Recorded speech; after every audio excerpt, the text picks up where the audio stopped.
He left her with a shattered heart for a young model, and 5 years later, she showed up at his wedding wearing a stunning dress, holding a baby, with a limousine waiting outside. You won't believe how this story ends. Let me take you there. Morning light filtered softly through the arched windows of the Harper estate, casting golden patterns over the sleek floors. Eliza Harper stood by the window in a silk robe, clutching a lukewarm cup of coffee she hadn't even tasted.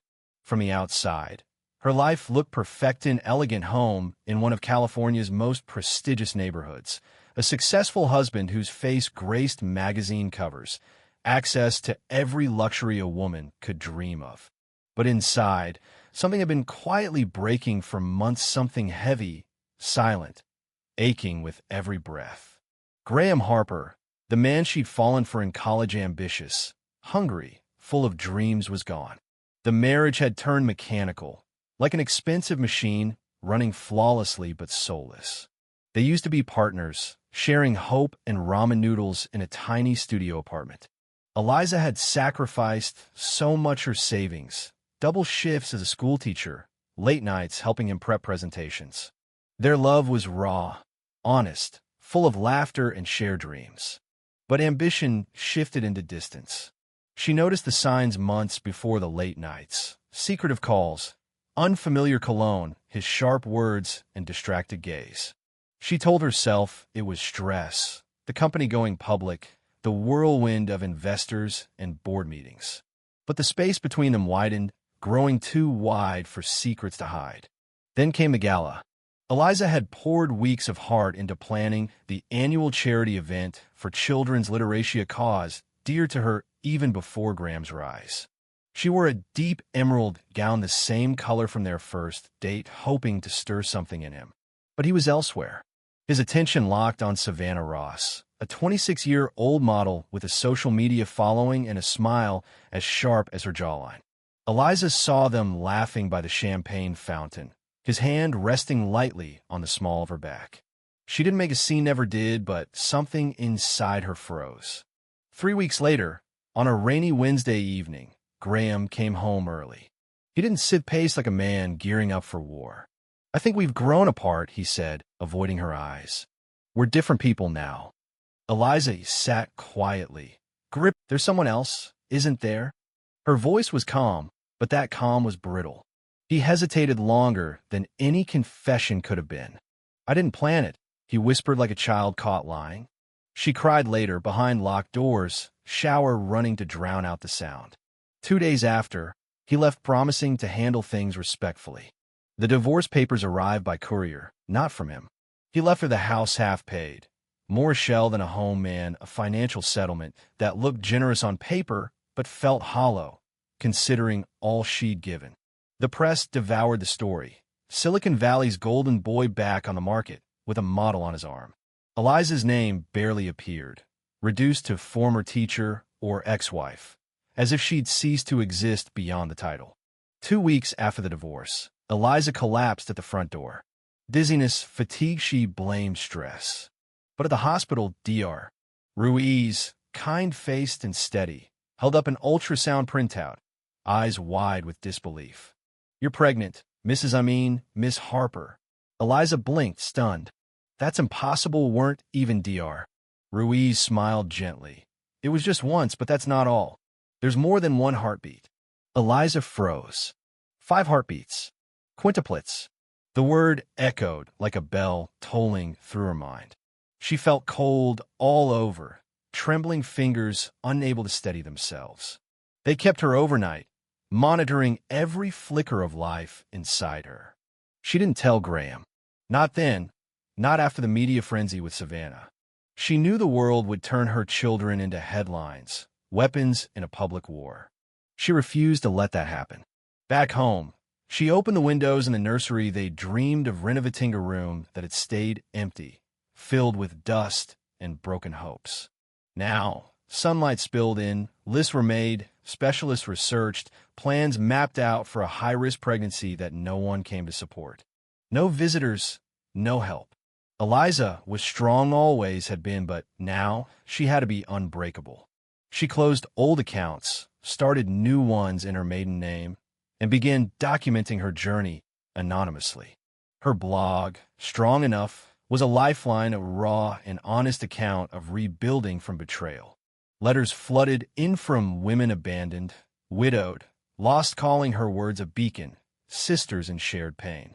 The morning sickness was brutal, the fatigue bone deep, but with every flutter of life inside, she whispered, "I'm not alone. I have 5 reasons to keep going." The first heartbeat sounded like a tiny drum, steady and sure. She promised herself she wouldn't just survive rise. By the second trimester, the media had moved on. Graham and Savannah were engaged, vacationing in Monaco, living a perfect life on glossy pages. Eliza watched silently, rubbing the curve of her belly, dreaming not of revenge, but of the day she'd hold her babies, a story that started with her strength and ended with their lives. Reality was harsh. Each appointment, every dizzy spell, a reminder that she couldn't slow down. She was a mother of 5 now. No baby showers, no family visits. Her parents long gone. Graham's family vanished after the divorce. The silence was familiar but lonelier than ever. The blog became her voice, a community for abandoned mothers, a place for raw truth and hope.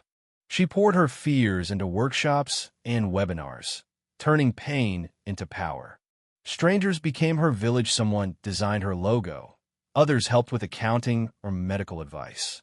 By 5 months, her body was a battlefield, swelling, back pain, fainting. She hired a doula to help manage deliveries and meals, grocery runs, therapy. Then came the day her water broke. Sharp pain during a writing session, panic tempered by calm. The ambulance, the hospital, the machines all a blur.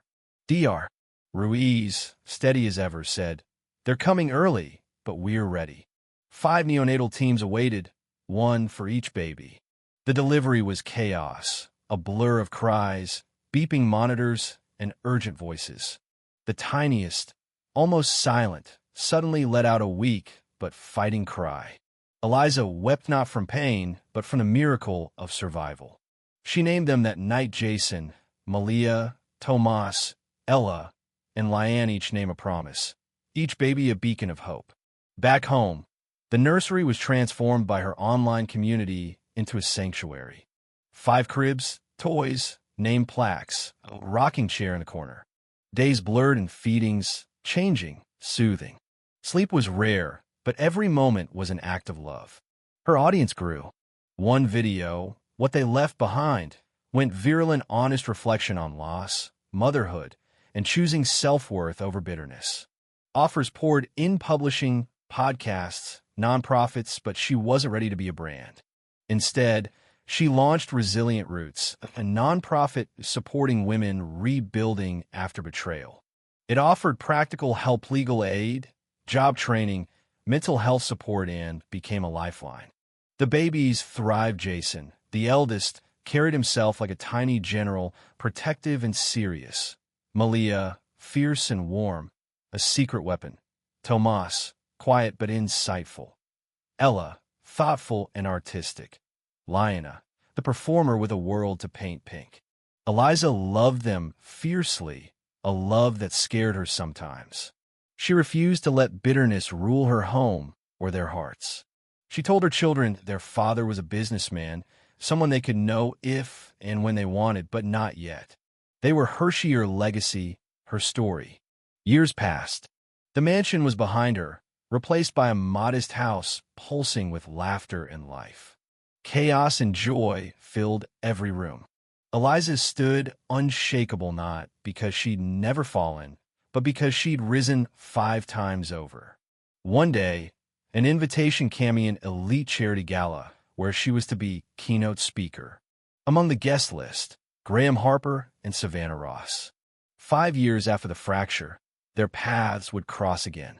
Eliza prepared, calm and dignified, no longer the broken woman she'd been. She was Dr.